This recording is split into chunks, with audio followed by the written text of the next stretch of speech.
माननीय गृह मंत्री जी।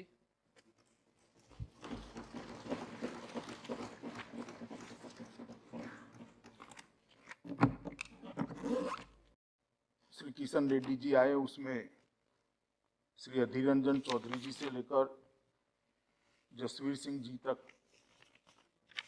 18 इस सदन के सम्मानीय सदस्यों ने अपने अपने विचार रखे। कुछ लोगों ने पक्ष में रखे, कुछ लोगों ने विपक्ष में रखे, कुछ लोगों ने तथ्यात्मक रखे, कुछ लोगों ने राजनीतिक तरीके से रखे। और मैंने सबको करीब करीब ध्यान से सुना है। जो नहीं सुन पाया, इनकी नोट भी यहां बैठकर मैंने अफसरों से जो मुझे प्राप्त हुई, मेरे साथी एमओएस से प्राप्त हुई, उसको मैंने पढ़ा है। माननीय अध्यक्ष जी, मैं इस सदन के सभी सदस्यों को फिर से एक बार कहना चाहता हूं कि कृपया जम्मू कश्मीर की स्थिति को हम समझें। राजनीति करने के लिए ऐसा कोई बयान न दे जिससे जनता गुमराह हो जाए। माननीय अध्यक्ष जी, यहां कहा गया कि धारा 370 हटाने के वक्त जो वादे किए गए थे उसकी दिशा में क्या किया। मैं तो जरूर इसका जवाब दूंगा, मुझे मौका दे दिया आपने जवाब देने का। मगर भाई 17 महीने हुए धारा 370 हटे हुए, आप हमसे हिसाब मांग रहे हो। 70 साल आपने क्या करा, इसका हिसाब लेकर आए हो क्या किया 70 साल? और अगर 70 साल ढंग से चलाते तो हमसे हिसाब मांगने का समय ही ना आता। माननीय अध्यक्ष जी, उनको भी मालूम है कि धारा 370 हटने के बाद अभी तो वहां पर प्रशासन स्थिति को संभाल रहा था, इतने में कोविड लग गया। 1 साल लगभग सब कुछ बंद रहा है और हमसे हिसाब मांग रहे हैं। मुझे कोई आपत्ति नहीं, मैं हिसाब देता हूं, आना पाई का हिसाब देता हूं, एक एक काम का हिसाब देता हूं, एक एक बात का हिसाब देता हूं, मुझे उसमें कोई आपत्ति नहीं। परंतु मैं इतना कहना चाहता हूं माननीय अध्यक्ष जी, जिनको पीढ़ियों तक शासन करने का मौका दिया, वो जरा अपने गिरेबान में झांक कर देखे कि हम हिसाब मांगने के लायक है या नहीं। माननीय अध्यक्ष जी, धारा 370 को हटाने का मसला कोर्ट में है। मसूदी साहब हाई कोर्ट के जज रहे हैं, सुनने के लिए नहीं बैठे हैं, मगर मुझे रिकॉर्ड तो क्लियर करना ही पड़ेगा। उन्होंने कहा कि सुप्रीम कोर्ट में मामला लंबित है। मनीष तिवारी जी ने भी कहा, वो भी चले गए, आगे अच्छा हुआ, लंबित है। माननीय अध्यक्ष जी, उनको कोर्ट का प्रोसीजर मालूम है और ये मामला कोर्ट में लंबी बहस हुआ और बाद में 5 जजों की बेंच को सुपुर्द किया गया है। अगर इतनी अनकॉन्स्टिट्यूशनलिटी इसमें दिखाई पड़ती तो सर्वोच्च अदालत को पूरा अधिकार था कानून पर रोक लगाने का, और वो रोक लगा दी थी। परंतु यहां पर कोई स्टे नहीं है। सर्वोच्च अदालत ने यह नहीं कहा है कि इस कानून का अमल नहीं हो सकता, उन्होंने उसको विचाराधीन रखा।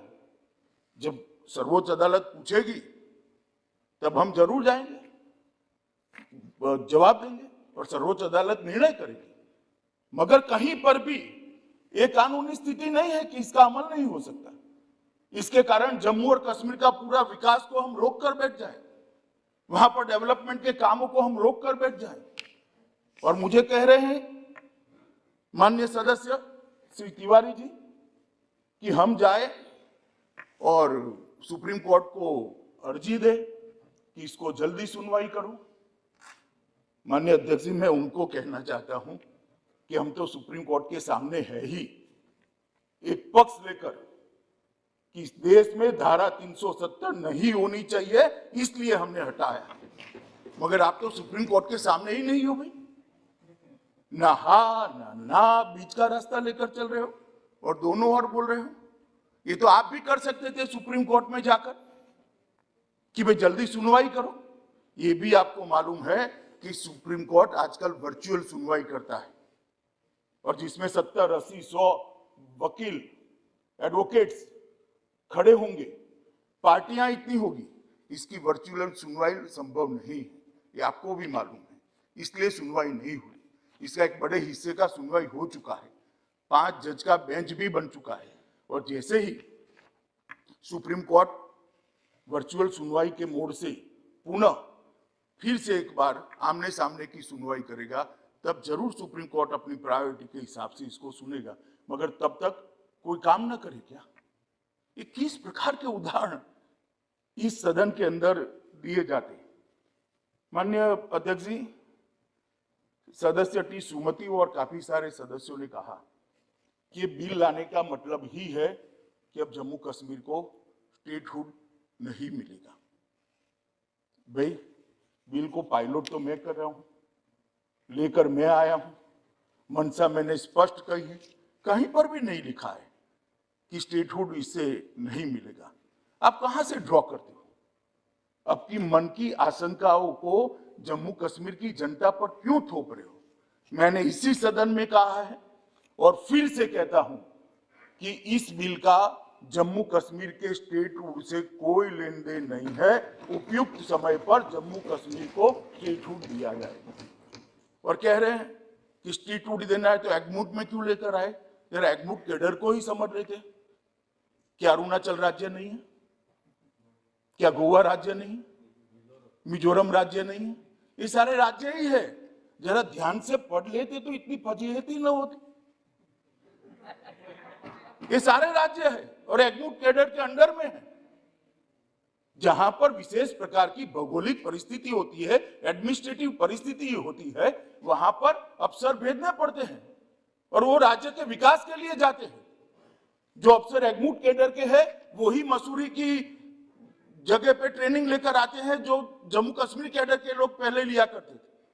ये ऑल इंडिया कैडर है मान्यवर। और ओवैसी साहब इसका हिंदू मुस्लिम में विभाजन करते हैं। भाई, आपके मन में सब चीज हिंदू मुस्लिम है, मैं तो समझता हूं ओवैसी जी आपको, मगर आप देश के अफसरान को भी हिंदू मुस्लिम में डिवाइड कर दे। क्या कंसेप्ट है आपका? एक हिंदू अफसर मुस्लिम जनता की सेवा नहीं कर सकता? एक मुस्लिम अफसर हिंदू जनता की सेवा नहीं कर सकता? किस प्रकार के देश में हम आगे बढ़ने जा रहे हैं? अफसरों की संख्या हिंदू मुस्लिम में बांटेंगे और अपने आप को सेक्युलर कहते हैं। क्या का सेक्युलरिज्म? हिंदू मुस्लिम में अफसरों की संख्या बांटेंगे। इस तरह से तो मान्यवर कश्मीर के अंदर शांति नहीं होगी, ज्यादा चिंता होगी, ज्यादा उचाट होगी, संशय बढ़ेंगे।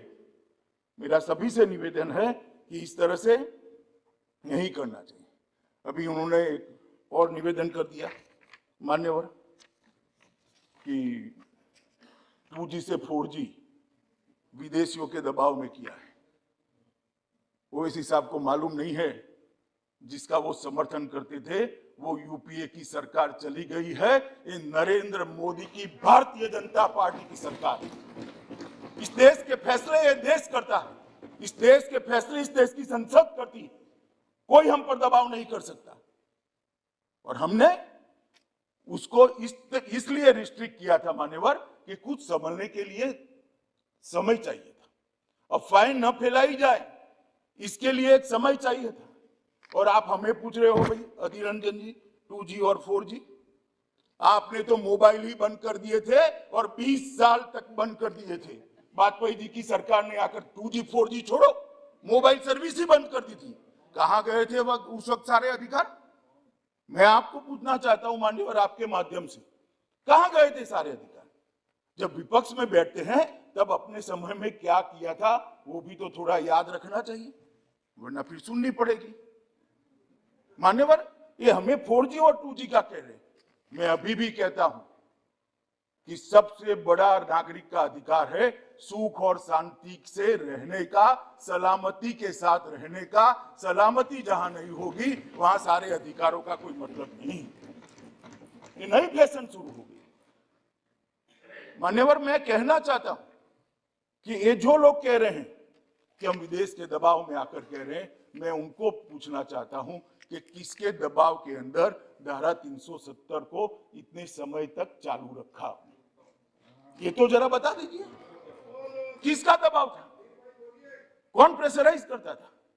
अभी किसी ने कह दिया बड़े बड़े साहित्यिक शब्दों के साथ कि शासन का जनता से वादा था, एक एग्रीमेंट था।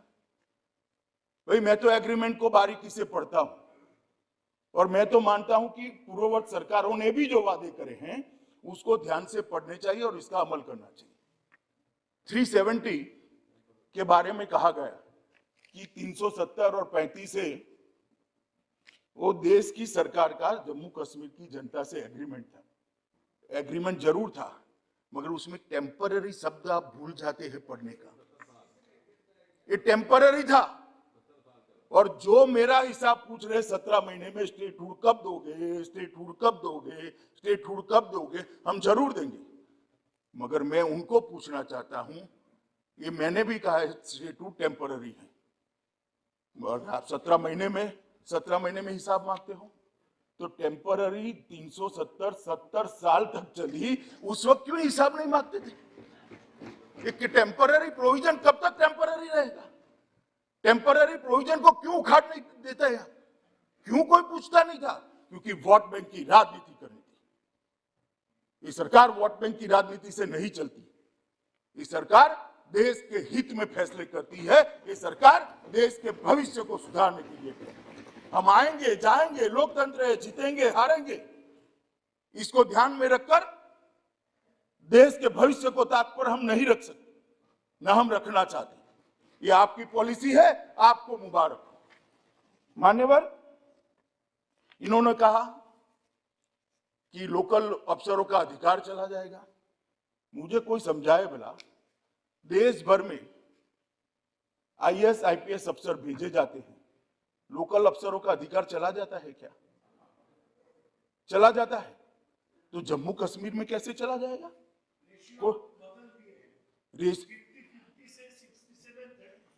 दादा आप ज्यादा पढ़ नहीं सकते, अब मैं समझ रहा हूं। देश भर में यही रेशियो है। आपके बंगाल में भी है। क्यों अलग रखना? कश्मीर देश का हिस्सा नहीं है? कश्मीर देश का हिस्सा नहीं है क्या? क्यों अलग रखना? और क्या कश्मीरी युवा को देश की ऑल इंडिया कैडर में आने का अधिकार नहीं है? अगर स्कूलों में पढ़ाते, स्कूल जला न दिए गए होते, मदरसों के अंदर बच्चों को जाने के लिए मजबूर न करते, तो कश्मीर के बच्चे भी आज आईएएस और आईपीएस अफसर बने होते। स्कूल किसके टाइम में जल गए? और मेरा हिसाब ले रहे हैं, मुझसे हिसाब मांग रहे हैं, कितने लोग मर गए, ये हो गया वो गया। मनीष भाई, कांग्रेस का शासन याद करो क्या होता था। हजारों लोग मारे जाते थे, सालों तक कर्फ्यू रहता था। और परिस्थिति का आंकड़ों के आधार पर जरा आकलन करो। मैं इसमें जाना नहीं चाहता, क्योंकि तू मैं होती है। कश्मीर में शांति बहुत बड़ी चीज है, और जो अशांति का समय था उसको मैं याद भी करना नहीं चाहता। भगवान करे कभी ऐसी अशांति वहां न हो, और नहीं होगी, क्योंकि अब हमारा शासन। मान्यवर, मसूदी साहब कहते हैं कि 80% जगह पर डायरेक्ट रिक्रूट रखें। तो भाई डायरेक्ट रिक्रूट पर क्यों भरोसा नहीं?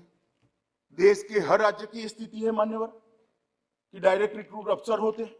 इसका एक प्रो रेटा है, प्रमोशन होता है जब लोकल अफसरों का, तो वो भी जगह लेते हैं। और ये देश का, पूरे देश का एडमिनिस्ट्रेटिव इंफ्रास्ट्रक्चर इसी आधार पर बना है।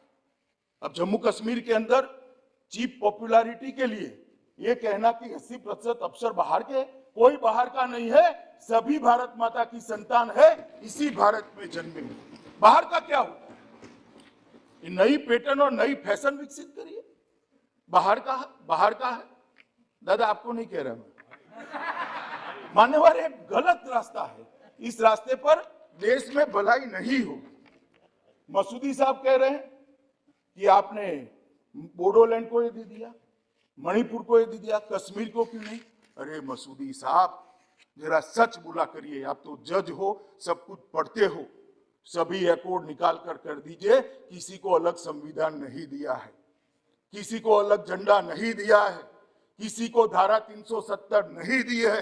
और ये तो हमारा वादा था देश की जनता को 1950 से कि इस देश में 2 विधान, 2 निशान, 2 प्रधान नहीं रहेंगे। और आज मोदी जी के नेतृत्व में हमने इसको समाप्त कर दिया। मान्यवर, इन्होंने विकास की काफी सारी बातें करी और मैं भी करना चाहता हूं कि धारा 370 से क्या मिला इसका हिसाब वजीर दाखिला दे, गृह मंत्री दे। तो ठीक है भाई, आपने कहा है तो मैं दे ही देता हूं। सबसे पहला काम हमारी सरकार आने के बाद वहां पंचायती राज का पुनर्स्थापना हुआ है, शुरुआत हुआ है। पुनर्स्थापना शब्द ठीक नहीं है। जब इस देश का संविधान लिखा गया, संविधान लिखने के बाद डॉक्टर आंबेडकर ने जब संविधान का एडिटिंग का भी काम समाप्त हो गया है, एक बहुत बड़ा स्टेटमेंट किया था साहब, इस देश के लोकतंत्र को, वो वाक्य को सुवर्ण अक्षर में मंडित कर डॉक्टर आंबेडकर के वाक्य को रखना चाहिए। उन्होंने कहा था, राजे अब रानी के पेट से पैदा नहीं होंगे, गरीब दलित पिछड़ों के वोट से पैदा होंगे। उन्होंने कहा था, राजे अब रानी के पेट से पैदा नहीं होंगे, दलित गरीब और पिछड़ों के वोट से पैदा होंगे। मगर कश्मीर में आज तक राजे रानी के पेट से ही पैदा होगा। ये 3 परिवार के लोग ही शासन करते थे। तीन परिवार के लोग ही शासन करते थे और इसीलिए उनको धारा 370 शूट करती थी। मान्यवर, हमने पंचायत के चुनाव कराए, अभी डिस्ट्रिक्ट पंचायत के चुनाव हुए, लगभग 51.7% वोटिंग हुई, कहीं पर भी गोली नहीं चलानी पड़ी और मान्यवर शांतिपूर्ण मताधिकार का प्रयोग हुआ। कांग्रेस के शासन के चुनाव कैसे हुए थे मैं इसमें जाना नहीं चाहता, क्योंकि पुरानी बातों को याद नहीं करना चाहता। परंतु कोई आरोप नहीं कर सकता, हमारे विरोधी भी आरोप नहीं कर सकते कि चुनाव में घपला हुआ, इस चुनाव में अशांति हुई, इस चुनाव में अफसर का उपयोग किया गया। सबने भय रहित होकर शांतिपूर्ण तरीके से मतदान किया है और मान्यवर 51% मतदान पंचायत के चुनाव में हुआ है। और जिन्होंने धारा 370 वापिस लाने के आधार पर चुनाव लड़ा था वो साफ हो गए, साफ। कश्मीर की जनता का मैंडेट भी उनके साथ नहीं रहा, चुनाव हारे हैं। मान्यवर, दिसंबर 2018 में नीचे के पंचायत के चुनाव किए, जिसमें 74% लोगों ने अपने वोट डाले, 74.1%। कश्मीर के इतिहास में इतना मतदान कभी नहीं हुआ मान्यवर। कुल 4483 सरपंच निर्वाचित क्षेत्रों में से 3650 सरपंच निर्वाचित हुए, 35,029 क्षेत्रों से 33,000 पंच निर्वाचित हुए। अब वहां पर राजे रानी के पेट से नहीं जन्म लेंगे मान्यवर, वोट मत पत्रक से लेंगे। ये इसका सबसे बड़ा उदाहरण है। आज जो पंच बना है, जो सरपंच बना है, जो जिला पंचायत का सदस्य बना है, कल एमएलए बनेगा। किसी की कृपा की जरूरत नहीं है। जम्मू कश्मीर की आवाम उसको अपना नेता बना लेगी और नए नेता चुन कर आएंगे जो विकास में मानेंगे। मान्यवर, ये जो चुनाव हुए, इसके लिए मैं जम्मू कश्मीर की जनता, सभी वहां के सुरक्षा बल, चुनाव आयोग और जम्मू कश्मीर के एडमिनिस्ट्रेशन को हृदय से इस देश के गृह मंत्री के नाते बहुत बहुत बधाई देता हूं कि मोदी जी ने जो करने की इच्छा रखी थी उसको आप सब ने मिलकर पूरा किया है। और सिर्फ चुनाव कराकर हम नहीं रुके मान्यवर, उनको अधिकार दिया है, उनको बजट दिया है। पहले 5,000 रुपया भी सरकार से मांगना पड़ता था सरपंच को, ऐसी स्थिति थी। आज उनको हमने स्थिरता प्रदान की, पंचायतों को सुदृढ़ किया है, वहां पर अफसर भेजे जा रहे हैं। 21 विषय पूरे के पूरे एडमिनिस्ट्रेशन के 21 विषयों को पंचायतों के हवाले कर दिया गया है और लगभग 1500 करोड़ रुपया सीधा उनके बैंक अकाउंट में डालकर जम्मू कश्मीर के गांवों का विकास का रास्ता प्रशस्त किया गया। मध्याह्न भोजन योजना उनको सौंपी गई, आंगनवाड़ी उनको सौंप दिए गए, ICDS पंचायतों को सौंप दिया गया और मनरेगा का काम का मॉनिटरिंग उनको सौंप दिया गया। और एक अभी अभी जो निर्णय करा है एलजी साहब ने, जम्मू कश्मीर की सरकार ने खनन का अधिकार भी पंचायती राज संस्थानों को दे दिया, इसमें हिस्सा भी देश में कहीं नहीं है। इससे वो आत्मनिर्भर होंगे, अपने गांव का विकास करेंगे। ये डिसेंट्रलाइजेशन जो किया है, नीचे तक सत्ता को परकोलेट करने का काम किया है, वो धारा 370 हटाने के कारण हुआ है। 70 साल तक नहीं हो सका था। माननीय महोदय, बीडीसी के अध्यक्ष को डीएम के समकक्ष स्थान दिया गया है।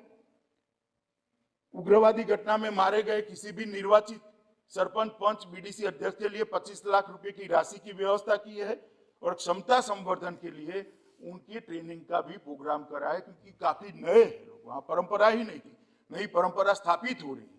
तो इनकी ट्रेनिंग की भी बड़ी व्यवस्था कर दी गई है और स्थानीय निकायों के चुनाव भी कराए गए। मैं इसकी बहुत डिटेल में नहीं जाना चाहता। मान्यवर कहते हैं कि क्या फर्क आया। फर्क मैं बताता हूं। पहले जम्मू और कश्मीर, जहां पर भी राजधानी होती थी श्रीनगर, वहां पर भी सारे अधिकार सेंट्रलाइज थी। अब अफसरान कभी गांव में नहीं जाती थी, चुने हुए प्रतिनिधि जाते थे, एमएलए जाते थे, मगर अफसरान नहीं जाते थे।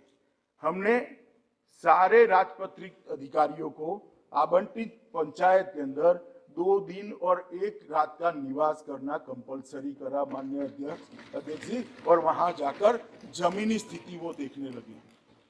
उनका उद्देश्य है, उनको काम दिया गया है, वहां विकास के काम जो अटके हैं, जो कमी है, जो कमियां हैं, उसकी लड़ी को जोड़ने का उनको काम दिया गया है, पंचायत को सशक्तिकरण करने का। और प्रत्यक्ष रूप से जो वहां 2 बार ये अभियान चला, उसमें से लगभग 20,000 छोटे मोटे काम आए हैं, जिसमें से 18,000 कामों को स्वीकृति दे दी गई। कहीं पुलिया बनानी थी, कहीं जोड़ता हुआ रोड बनाना था, कहीं तालाब के अंदर तालाब तो था मगर पानी जाने के रास्ते भर गए थे, कहीं तालाब को सफाई करने की व्यवस्था नहीं थी, कहीं कूड़ादान नहीं था, कहीं बिजली का खंभा था, तार चोरी कर गए थे। ऐसे 20,000 से ज्यादा काम ढूंढे गए और 18,000 कामों की स्वीकृति दे दी है और वो विकास के रास्ते पर आगे बढ़ गए। माननीय अध्यक्ष जी, 3 बार ये कार्यक्रम हुआ है और बहुत सफल हुआ है। पूरे जम्मू और कश्मीर में इससे बड़ी जन भागीदारी नहीं हुई। 5 लाख से अधिक मृत्यु, जन्म, दिव्यांगता, अधिवास, ये प्रमाण पत्र वही मौके पर दिए गए। 5 लाख लोगों को जम्मू कश्मीर जाने की जरूरत, राजधानी में जाने की जरूरत नहीं है और ये निरंतर चलने वाला है। मान्यवर, ये पूछते हैं हमें क्या किया, इसलिए मैं बताता हूं। 50,000 परिवार को स्वास्थ्य बीमा के तहत कवर कर दिया गया है। रोजगार के अंदर लगभग 10,000 युवाओं को कवर किया, 6,000 नए काम शुरू करे और 4,440 क्रिकेट और फुटबॉल की किटों को गांवों में पहुंचकर बच्चों के हाथ में बंदूक की जगह क्रिकेट का बैट हो, इसकी व्यवस्था हमने की। और मेरा शहर मेरे गौरव के तहत ये शहरी विकास के लिए भी किया है। मान्यवर, विकास का काम को जहां तक गति देने का सवाल है, मोदी जी प्रधानमंत्री बने तब से जम्मू कश्मीर उच्चतम प्राथमिकता वाला क्षेत्र रहा है, क्योंकि जम्मू कश्मीर ने बहुत सहा है। उनके दर्द को मैं कुछ शब्दों में सिर्फ यहां बयान नहीं कर सकता। मान्यवर, बहुत सहा है। इसलिए लगभग प्रधानमंत्री विकास पैकेज पीएम योजना की जो घोषणा हुई, उसका पुनर्निर्माण और मेगा विकास का जो पैकेज था, इसके तहत 58,627 करोड़ रुपए की परिव्यय की 54 योजनाएं थी। 54 योजनाएं थी और लगभग उसको बढ़ाकर 26% और बढ़ा गया। 20 परियोजनाएं, जिनमें से 7 केंद्रीय की थी, 13 संघ राज्य की थी, ये काफी हद तक पूरी हो चुकी है। तो 20 परियोजनाएं तो पूरी हो चुकी है 54 में से, और बाकी 8 परियोजनाएं ये लगभग मार्च के अंत के पहले पूरी हो जाएगी। तो 54 में से 28 परियोजनाओं को पूरा करने का काम हमने कर दिया है। आईआईटी जम्मू ने अपने परिसर में काम कर दिया है, शुरू कर दिया है। दोनों एम्स का निर्माण शुरू हो चुका है। अर्ध रिंग रोड जम्मू को 2021 में हम पूरा कर देंगे 8.45 किलोमीटर की बनिहाल सुरंग को इस साल खोलने की योजना है। और सबसे बड़ी बात है, पीयूष भाई यहाँ बैठे हैं, 2022 में हम रेलवे से कश्मीर को, घाटी को जोड़ने का काम भी समाप्त करेंगे। दादा 70 साल में जो नहीं हुआ वो अब हो रहा है, वो आपको मालूम होना चाहिए। चेनाब पुल 359 मीटर ऊंचा चेनाब नदी पर विश्व के सबसे ऊंचे रेल पुल का निर्माण किया गया, निर्माण चालू है, अगले साल पूरा हो जाएगा। शहरी परिवहन के लिए लगभग 10,599 करोड़ रुपए का डीपीआर तैयार कर दिया गया है। लाइट रेल ट्रांजिट सिस्टम को भी 4 वर्ष में हम पूरा करेंगे, जिसके जम्मू और कश्मीर में 2 कॉरिडोर होंगे। परियोजना के डीपीआर को अंतिम मूल आकार दे दी गया है। मान्यवर, बहुत बड़ी संभावनाएं हाइड्रो पावर की जम्मू कश्मीर के राज्य में थी, मगर उसका दोहन नहीं होता था क्योंकि एडमिनिस्ट्रेशन ही ठीक से नहीं चलता। आप जो कह रहे हैं ना, क्यों कर रहे हो, अफसर चाहिए वहां।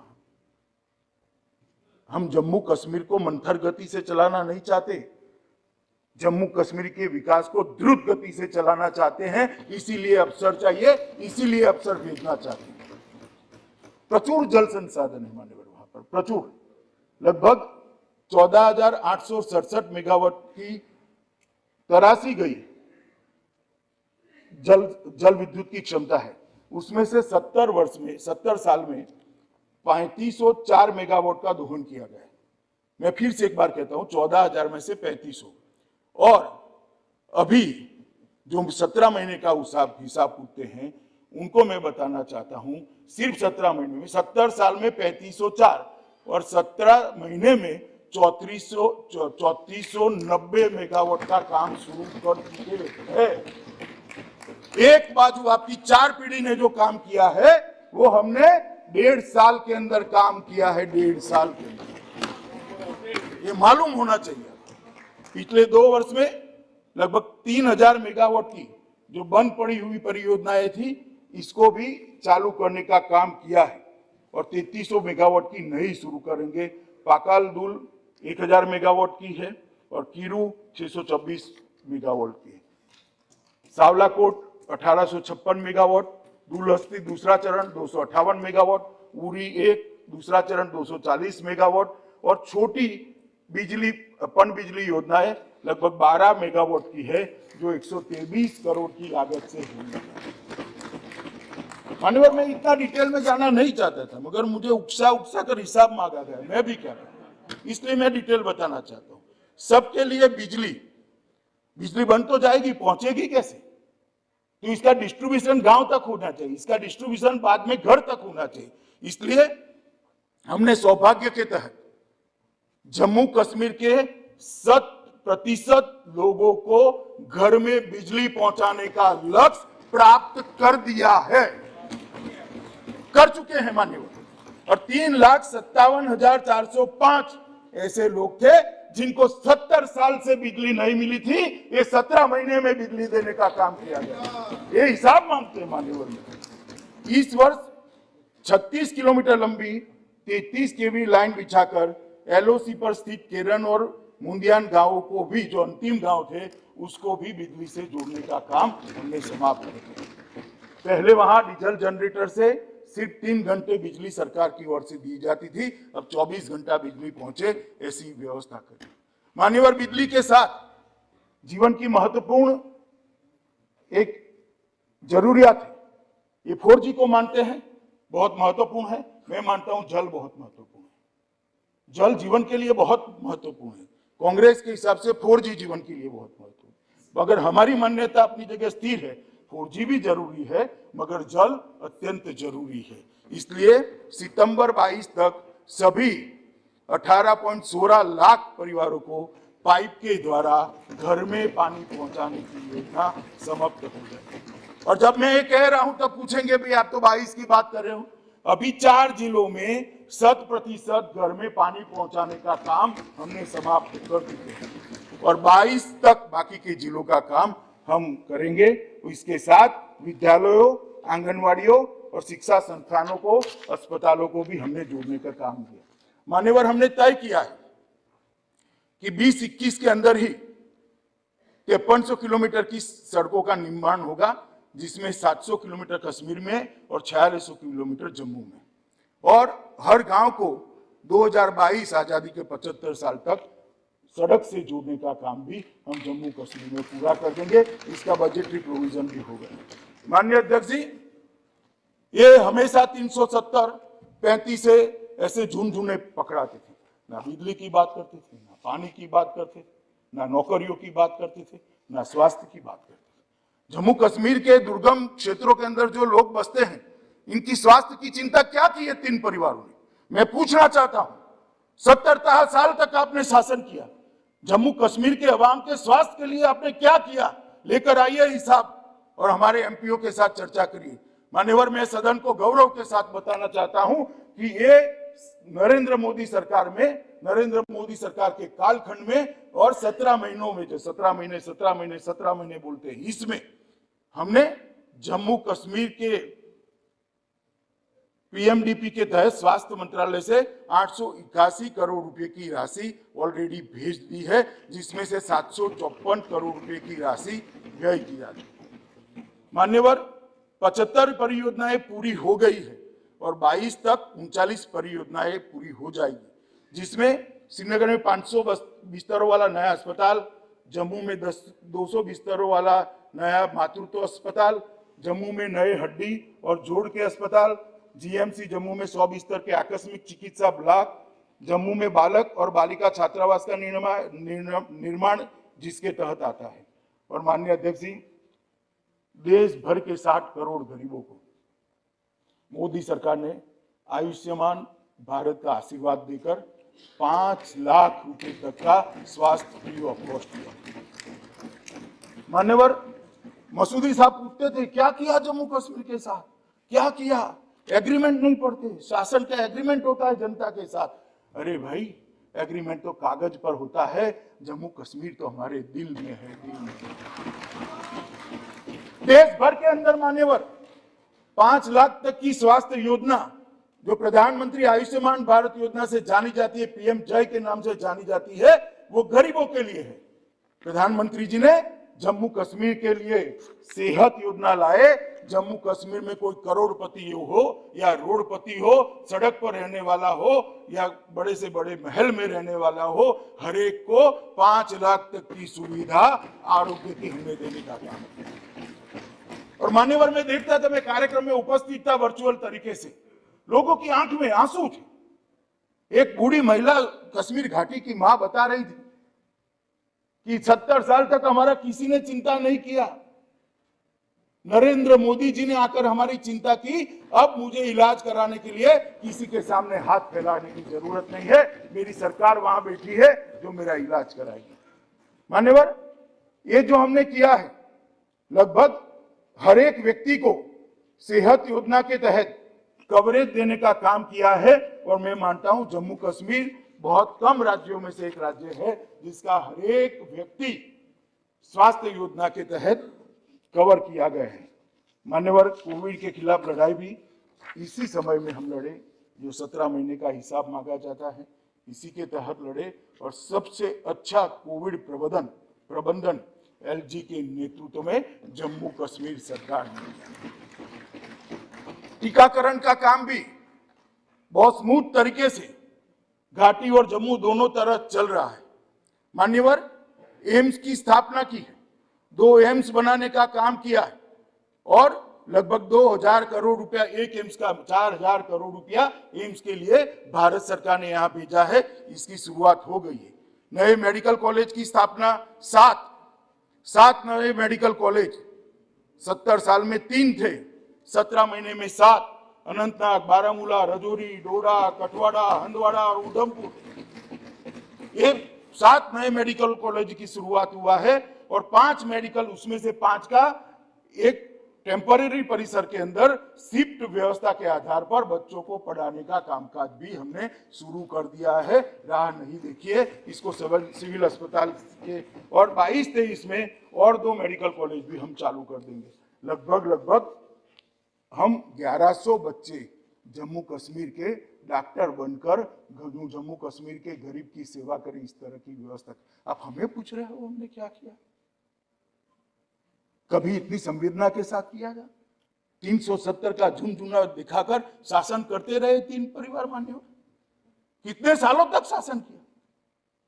जो असुविधाएं थी, जो कष्ट था, जो दुख था, उसको एड्रेस करने का इन्होंने कभी काम नहीं किया। माननीय अध्यक्ष जी, एक बीएससी नर्सिंग कॉलेज भी हम वहां चालू कर गए हैं, मंजूरी दे दी है, और 5 नए नर्सिंग कॉलेज को हम वहां स्थापना करने का प्लान रखे हैं। कि राज्य कैंसर संस्थान भी हमने साल शुरू किया है, एक श्रीनगर में और दूसरा जीएमसी जम्मू में।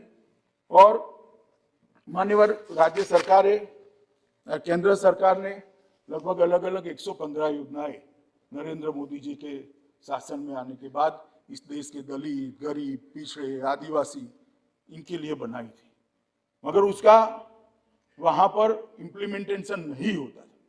जब से राष्ट्रपति शासन लगा, तब से लगभग हर घर को बिजली देने का काम पूरा हो गया है। 3,57,405 लाभार्थियों को कवर दे दिया गया है। पीएम उज्ज्वला योजना के तहत 12,60,685 माताओं को गैस का सिलेंडर देने का काम हमने समाप्त कर दिया। उजाला योजना के तहत 79.54 लाख लाभार्थियों को घर में उजाला करने का काम किया है। स्वच्छ भारत मिशन के तहत 100% घरों को आज मुक्त कर दिया गया, ओडीएफ डिक्लेयर कर दिया गया। माननीय 100% स्वच्छ भारत अभियान का 100% इंप्लीमेंट हुआ है। एकीकृत सामाजिक सुरक्षा, इसके लगभग 8 लाख लाभार्थी, पहले 16 थे, अब 8 लाख हैं। एलपीजीडी बजट लगभग 31.77 लाख लाभार्थी हैं।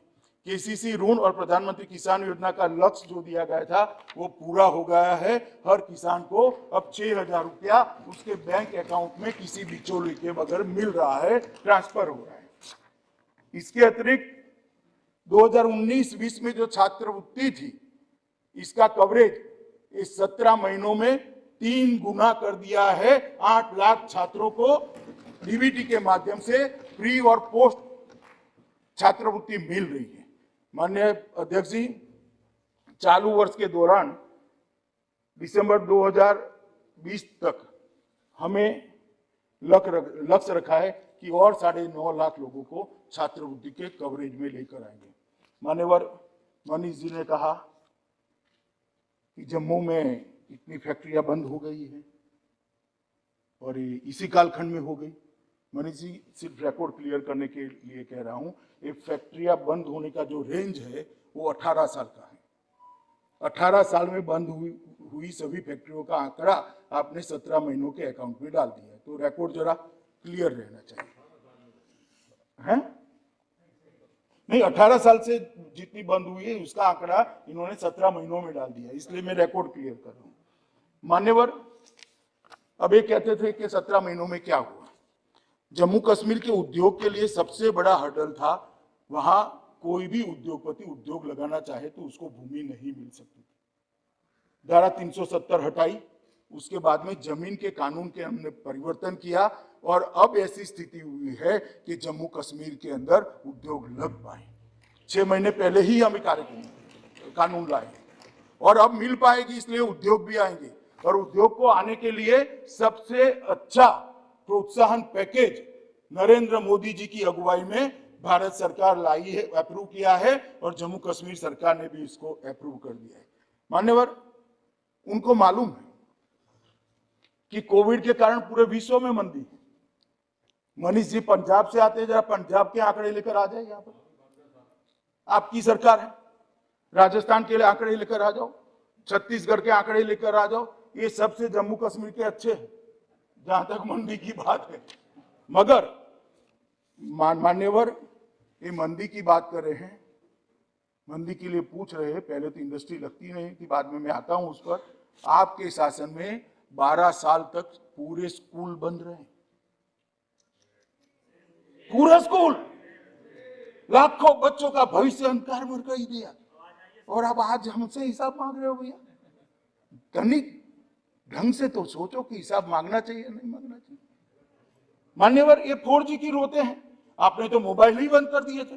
4G 2G 1G 0G कोई जी की जरूरत, मोबाइल ही बंद कर, सिम कार्ड ही बंद था मान्यवर, और ये हमसे हिसाब मांग रहे हैं।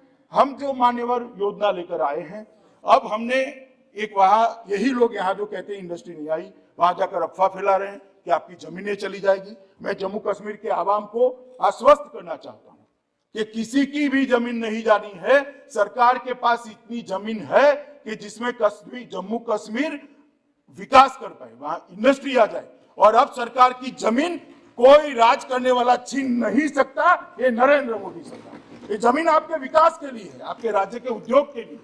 ये जमीन को कोई नहीं छीन पाएगा। तो एक लैंड बैंक बनाई। मैं आगे आता हूं इस विषय पर। मान्यवर, हम जो पैकेज योजना लाए हैं, इसके अंदर 28,400 करोड़ रुपया 2027-37 तक का पूरा इसका व्याप रखा है। लगभग 4.5 लाख से अधिक लोगों को इससे रोजगारी मिलेगी और तीनों प्रकार की हम इसमें सहायता देने वाले हैं। मान्यवर, जो उद्योग लगाएंगे, जो पूंजी लगाएंगे, जो उनकी वर्किंग कैपिटल होगी, इसको 500 करोड़ रुपए तक के ऋण पर लगभग जो ऋण होगा इसको 6% ब्याज पर ही भारत सरकार देगी। 6%, जिससे उसको उद्योग लगाने में बड़ी सहायता हो जाएगी। जीएसटी के लिए भी हमने बहुत सारा अच्छा पैकेज में आयोजन किया है। जो उसके प्लांट एंड मशीनरी की वैल्यू होगी उद्योग की, इसके 300% तक उसको जीएसटी रिफंड किया जाएगा, पूरा का पूरा 300%। तो एक महीने में ये जितना 100 रुपया लगाएगा तो 300 रुपया इसको सरकार जीएसटी के माध्यम से वापस दे देगी। मगर इसको हमने सब्सिडी इसलिए नहीं बनाया है, पूछेंगे फिर सब्सिडी क्यों नहीं बनाया, कि फर्जी उद्योग न लगे। मान्यवर, जीएसटी तभी भरा जाता है जब उद्योग चलता है। उद्योग चलता है तो रोजगारी मिलती है, उद्योग चलता है तो बिजली की खपत होती है, उद्योग चलता है तो बाकी एंसिलरी इंडस्ट्रीज भी लगती है। जो उद्योग चलाएगा उसको 100 रुपया लगाने पर 300 रुपया तक का जीएसटी वापिस दे दिया जाएगा। मान्यवर, हमने उनको कैपिटल इन्वेस्टमेंट पर सब्सिडी देने का छोटे उद्योगों के लिए हमने प्रावधान किया है। और मैंने जो कहा लैंड बैंक, आपको आश्चर्य होगा कि 29,030 कैनाल का लैंड बैंक बनाया है जो सरकारी है। किसी भी जम्मू कश्मीर के व्यक्ति का कोई जमीन नहीं जाना है। ये 29,030 कैनाल जो है इतना ही है कि अब हम इसके लिए रोशनी लेकर नहीं आएंगे, रोशनी लेकर अंधेरा नहीं करेंगे। आपने तो सरकारी जमीन जो थी रोशनी के नाम पर अपने चट्टो बट्टों में बांट दी।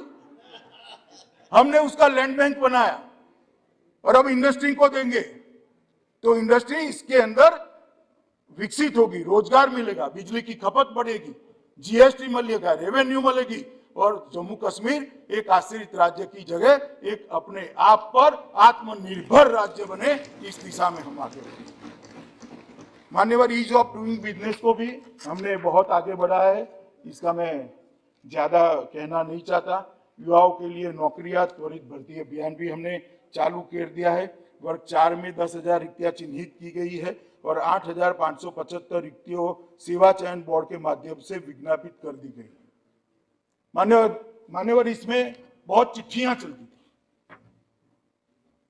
कितनी योग्यता है इसके आधार पर नौकरियां नहीं देते थे, चिट्ठियों से नौकरियां बांटी जाती थी। हमने ये सारी नौकरियों को सेवा चयन बोर्ड द्वारा ही विज्ञापन देकर भरने का निर्णय किया है और जो क्लास 3 और 4 है उसमें मेरिट से आधार पर नौकरी मिलेगी, कोई इंटरव्यू नहीं होगा। मान्यवर, लगभग 14,161 पदों के लिए सेवा चयन बोर्ड ने विज्ञापन कर दिया है और 2,050 पदों के लिए लिखित परीक्षा, मैं क्लास 1 और 2 की बात कर रहा हूं, शुरू हो गई है और 324 उम्मीदवारों का चयन कर दिया गया है। मान्यवर, लगभग हमारा अंदाज है कि कुल मिलाकर 2022 के पहले 25,000 से ज्यादा सरकारी नौकरियों का सृजन कर 25,000 युवाओं को हम पारदर्शिता के साथ नौकरी देंगे। मान्यवर बैक टू विलेज कार्यक्रम के तहत जम्मू कश्मीर बैंक को 15,000 छोटे छोटे ऋण के मामले दिए गए और ये मामले पहले भी दिए जाते थे मगर सिर्फ सूची रह जाती थी। मुझे कहते हुए आनंद है कि लगभग 4600 महिला सहित 13,000 मामलों को लोन देने का काम भी 15,000 में से 13,000 मामलों को लोन देने का काम भी समाप्त कर लिया गया है। वो अपनी छोटी छोटी इकाइयां चालू कर रहे हैं। युवा उद्यमों के लिए 242 करोड़ का और लोन दिया गया है। मिशन यूथ के तहत भी ढेर सारे काम किए हैं। उनको क्रिकेट का, फुटबॉल का किट दिया गया है। बहुत सी चीजें मैं इतनी डिटेल में जाना नहीं चाहता। आविष्कार, नवाचार और इंक्यूबेशन और प्रशिक्षण केंद्र, इसके माध्यम से भी हम क्षमता निर्माण का काम को आगे बढ़ा रहे हैं। आईटी टावर्स जम्मू और कश्मीर में दोनों जगह, श्रीनगर और जम्मू दोनों जगह ग्रामीण बीपीओ भी स्थापित किए जाएंगे। आईटी टावर्स भी बढ़ाए जाएंगे और जो हस्ताक्षर किए हैं, मुझे पूरा विश्वास है कि 1 साल के अंदर ये आईटी टावर अपना काम करते रहेंगे। महत्वपूर्ण सुधार भी बहुत किए हैं, चाहे वो विद्युत का क्षेत्र हो, एडमिनिस्ट्रेशन का क्षेत्र हो और वित्तीय सुधार का हो। जम्मू कश्मीर में मान्यवर सबसे बड़ी तकलीफ थी, कोई सुनवाई नहीं होती थी। जो सरकार आती थी उसके लोगों की ही सुनवाई होती थी। अभी एक वैज्ञानिक तरीके से जम्मू कश्मीर एलजी ने अपने खुद के स्तर पर संस्थागत तंत्र और व्यक्तिगत बैठकें कर तहसील तक की सभी फरियादें जम्मू कश्मीर एलजी तक आ जाए, इस प्रकार का एक साइंटिफिक खाका तैयार किया है, जिससे छोटे से छोटे व्यक्ति की यहाँ पर फरियादों की सुनवाई की है। और इसीलिए मैं कहता हूँ कि ये जो अम्बेडकर जी का एक बहुत महत्वपूर्ण वाक्य है कि राजे रानी के पेट से नहीं आने चाहिए, जनता के वोट से आने चाहिए। जब रानी के पेट से राजा आता है तब जनता की दरोकार नहीं करता है, जनता की सरोकार भी नहीं करता है, ना उसकी सुनवाई करते हैं। मगर वोटों से चुने हुए लोग जब बैठते हैं, हमारे जम्मू कश्मीर के एलजी पर दादा ने टिप्पणी की, मैं इतना ही कहना चाहता हूं, दादा आप भी पार्टी न बदले होते तो आज तक कई बार हार चुके होते। लोकतंत्र में हार जीत होती रहती है, इसीलिए जीते।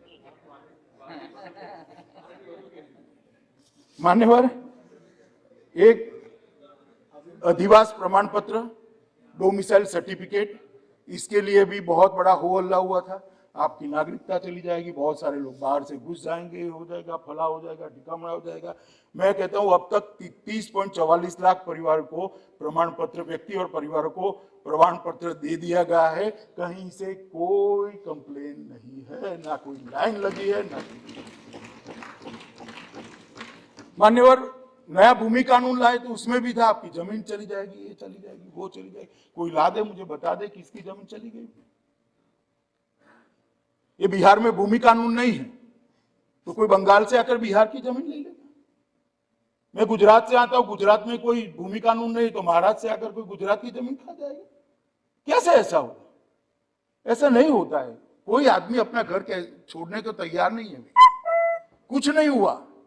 आज इंडस्ट्री को आने का बहुत अच्छा वातावरण ये नए भूमि कानून के कारण हुआ है, जिसका जम्मू कश्मीर की जनता ने भी स्वागत किया है। और मान्यवर, मैं विशेष उल्लेख करना चाहता हूं पाकिस्तान से आए हुए रेफ्यूजी, पश्चिम पाकिस्तान के, पाकिस्तान अधिकृत कश्मीर से आए हुए रेफ्यूजी और 2642 वाल्मीकि परिवार के परिवार, 792 गोरखा परिवार और 43 अन्य परिवार, उनको भी डोमिसाइल सर्टिफिकेट देकर उनके 7 सालों से जो अन्याय होता है उसको हमने समाप्त किया। जो ह्यूमन राइट की बात करते हैं, ये दुनिया भर के अच्छे लोगों के बोले हुए कोट अनकोट यहाँ पर कोट करते हैं। कोट अनकोट तो बहुत अच्छे है क्योंकि किसी महान व्यक्ति ने बोले हैं, वो उनका है कोट अनकोट। मगर जब आप पैर में पहनने वाला गहना कानों में पहन देते हो तो अच्छा नहीं लगता है। जो कोट अनकोट आप बोले गए हैं मान्यवर, वो सुसंगत हमारे शासन के लिए नहीं है। अन्याय के, मानव अधिकार के लिए जितनी भी सारे बातें होती है हमारे शासन के लिए नहीं है। ये 3 परिवारों ने जो शासन किया, उन्होंने मानव अधिकार का उल्लंघन किया। क्या मानव अधिकार कुछ लोगों के लिए सीमित है? पाकिस्तान से जो देश की शरण में आए उनके लिए सीमित नहीं है। जो कश्मीरी पंडित भगा दिए गए उनके लिए सीमित नहीं है, इनके लिए नहीं है। जो सूफी संत भगा दिए गए उनके लिए नहीं है।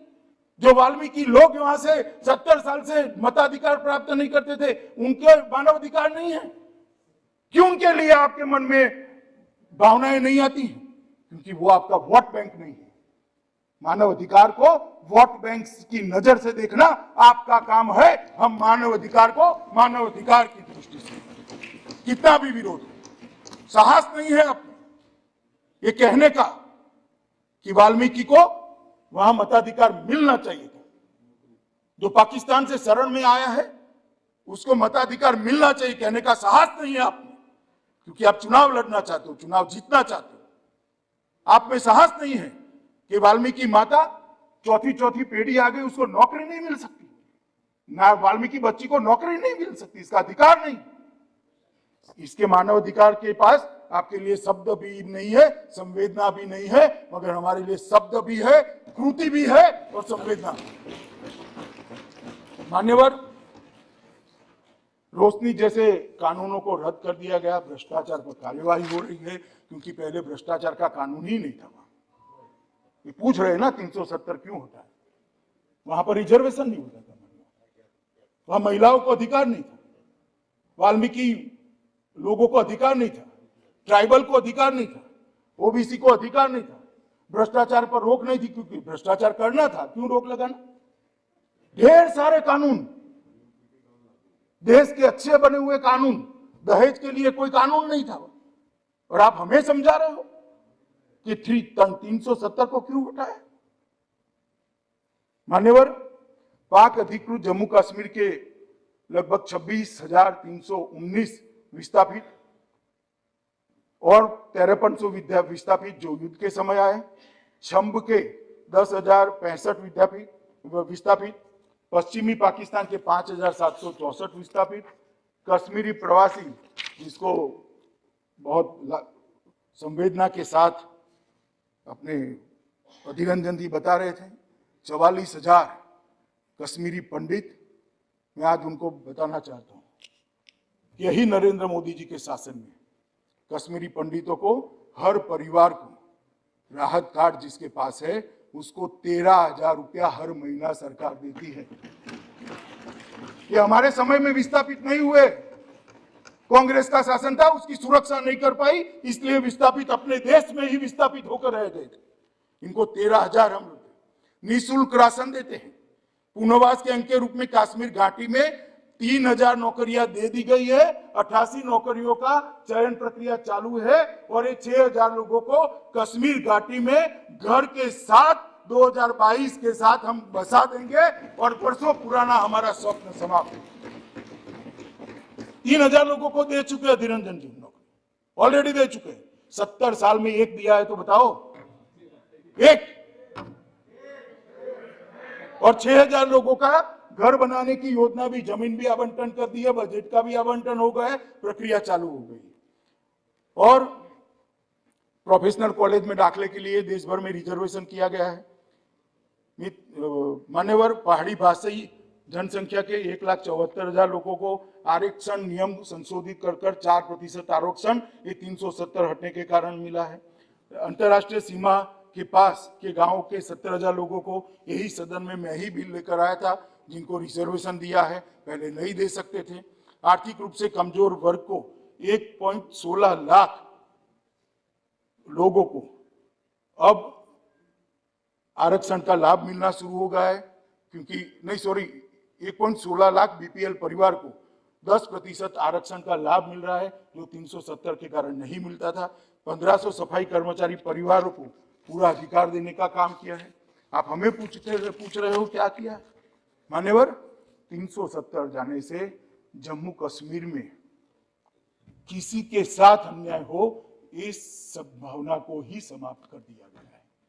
मान्यवर, शिक्षा, प्रशिक्षण और कैरियर के लिए भी ढेर सारे काम किए गए हैं। मान्यवर, संवैधानिक और कानूनी मामलों में भी जहां तक लद्दाख का सवाल है, मेरे युवा साथी नामग्याल यहाँ है, मैं इतना कहना चाहता हूँ 2014-15 से 19 तक 4,164 करोड़ रुपया की धनराशि जम्मू कश्मीर सरकार के थ्रू लद्दाख में गई थी। हम कितना भेजे उसका महत्व ही नहीं था, वो लद्दाख पहुंचती ही नहीं थी। तो 14 से 19 के बीच में 4,164 और 31/10/19 मतलब 370 जाने के बाद अधीर रंजन जी 31/20 तक 3/20 तक 3518 करोड़ रुपया ऑलरेडी हम भेज चुके हैं। जो 5 साल में मिलता था वो 17 महीनों में मिला है लद्दाख वालों को।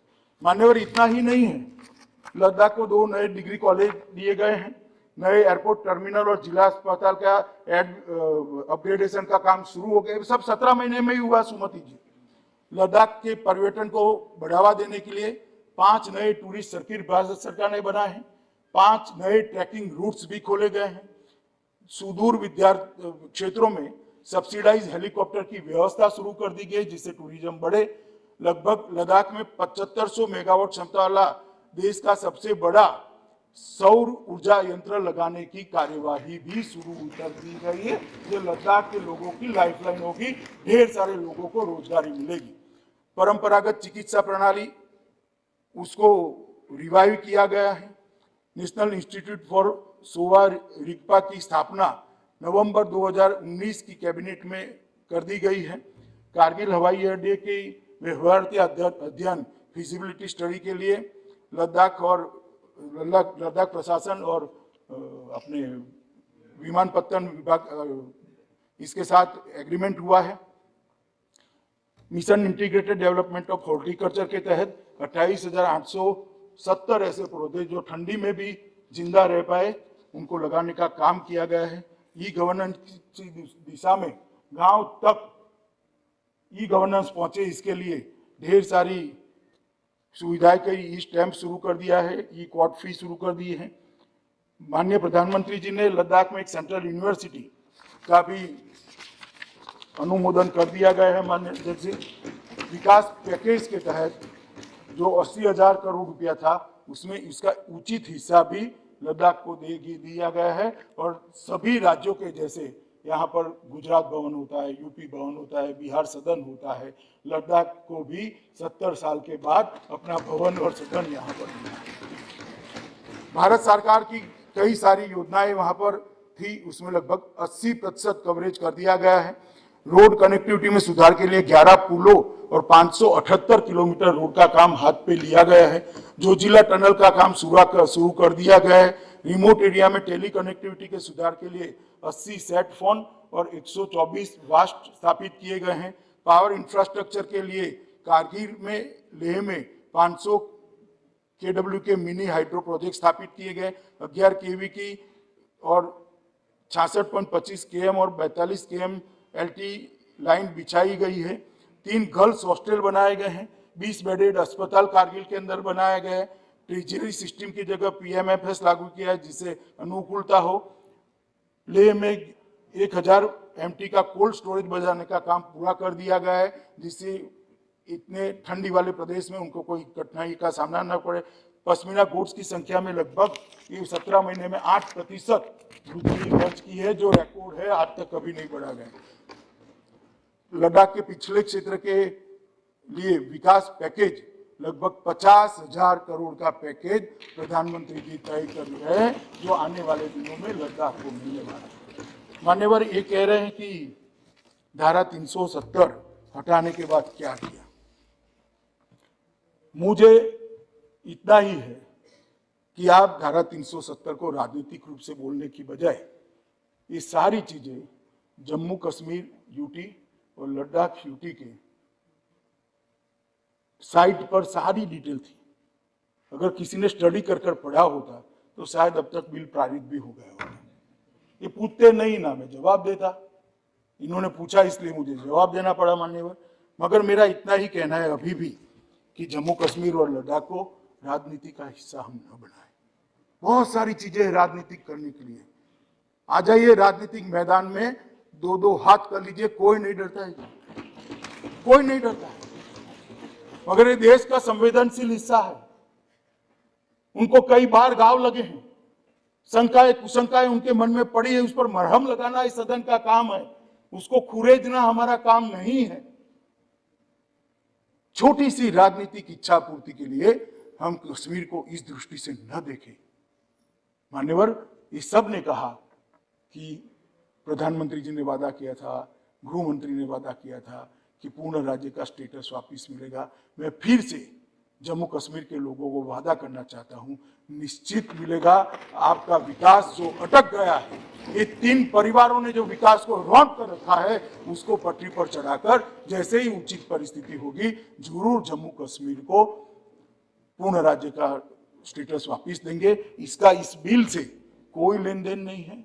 ये बिल से पूर्ण राज्य वापस आने की कोई संभावना समाप्त नहीं होती है। इतनी स्पष्टता कर फिर से एक बार जम्मू कश्मीर के अवाम और लद्दाख के लोगों को मैं कहना चाहता हूं, नरेंद्र मोदी सरकार परिपत्रों से नहीं चलती है, नरेंद्र मोदी सरकार कानूनों से नहीं चलती है, नरेंद्र मोदी सरकार योजना से नहीं चलती है, नरेंद्र मोदी भावना भावना से चलती है। और हम मानते हैं कि जम्मू कश्मीर हमारा है, आप हमारे हो, ये पूरा देश आपका है और आपके साथ पूरा देश खड़ा है। इतना विश्वास देकर मैं मेरी बात को समाप्त करता हूं और पूरे सदन को मैं विनती करता हूं, कम से कम ये बिल को सर्वानुमत से हम पारित करें, इतना ही मेरा निवेदन है।